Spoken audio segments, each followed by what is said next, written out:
Bonjour et bienvenue dans cette nouvelle vidéo. Aujourd'hui, nous allons voir comment développer ses soft skills. À tout de suite de l'autre côté.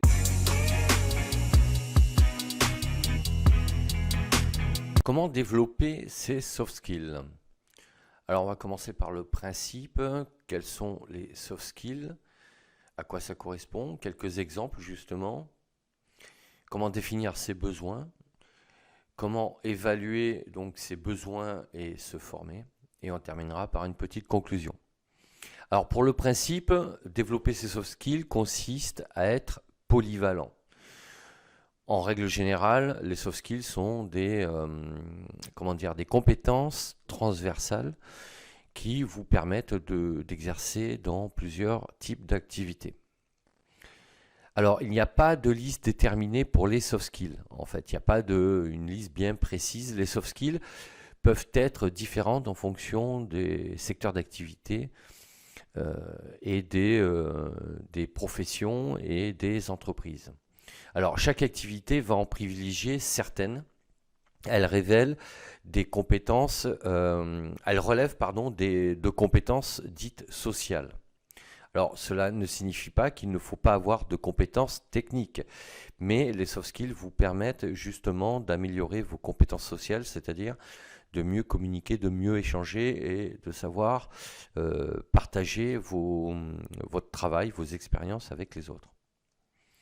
Alors, exemple de soft skills, par exemple dans le médical, on aura l'empathie, l'écoute, la disponibilité, et la résilience.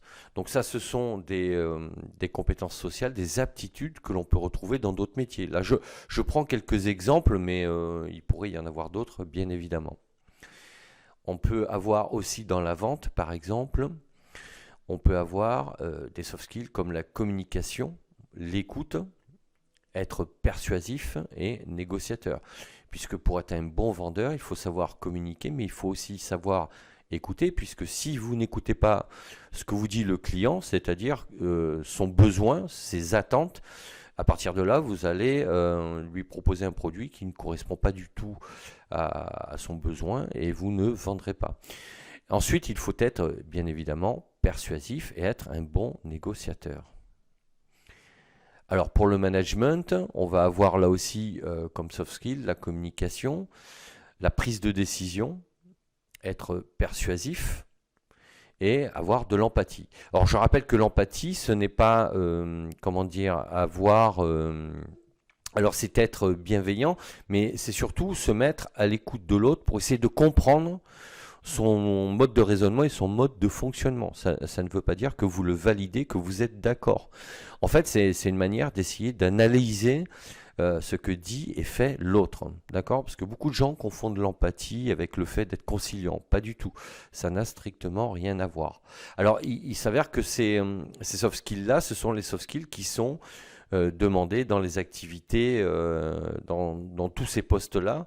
Et je pourrais multiplier d'autres exemples. On va en voir un autre.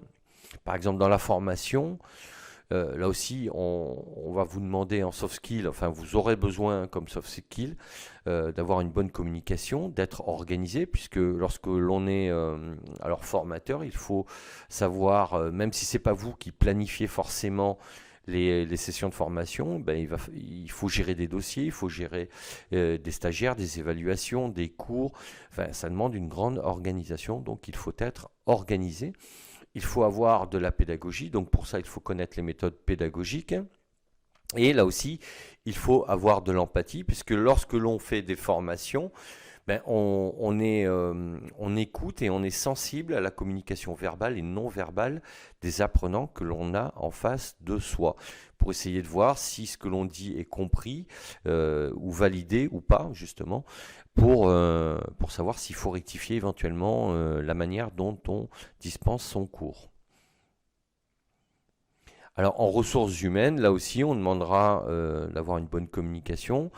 Là, plutôt d'avoir une écoute active, c'est-à-dire de se rendre disponible pour écouter ce que les salariés ont à demander, parce que là, en général, bon, service ressources humaines, on répond à des attentes et à des besoins qui sont certes juridiques, mais qui sont aussi d'ordre humain.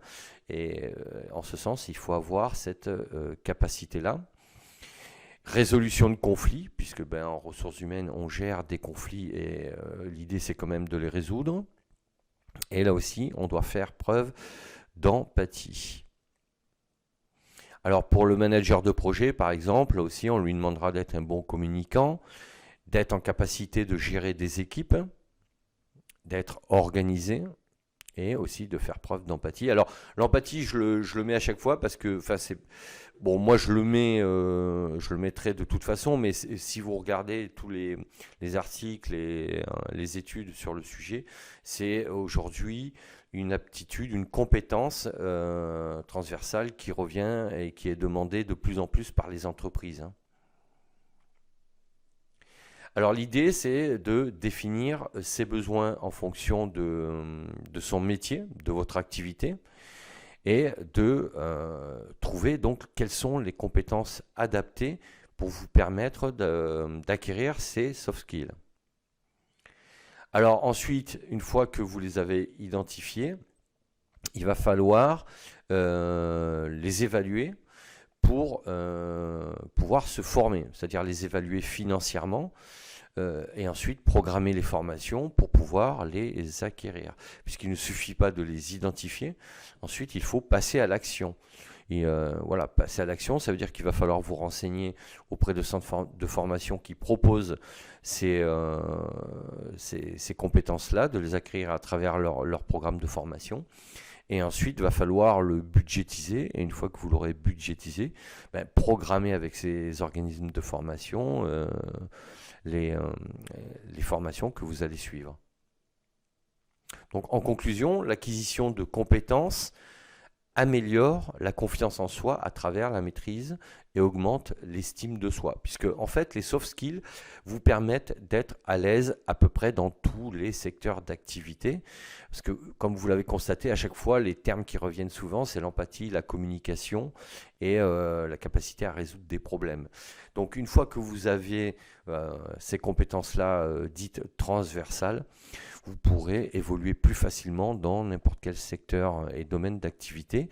Et du coup, vous améliorez votre estime, votre confiance et votre capacité à vous affirmer sereinement avec pédagogie.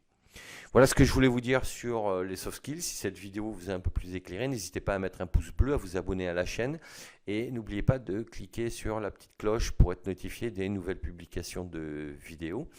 Sachez que vous pouvez télécharger gratuitement mes 2 e-books, Transformer sa vie pour trouver sa voie et Accomplissez-vous. Je vous mets les liens dans la description. Et si vous souhaitez aller plus loin, vous pouvez, si vous le souhaitez bien évidemment, commander mon livre sur Amazon, Développement personnel, les 3 piliers. Je vous dis à bientôt pour d'autres sujets. D'ici là, portez-vous bien. Ciao, ciao.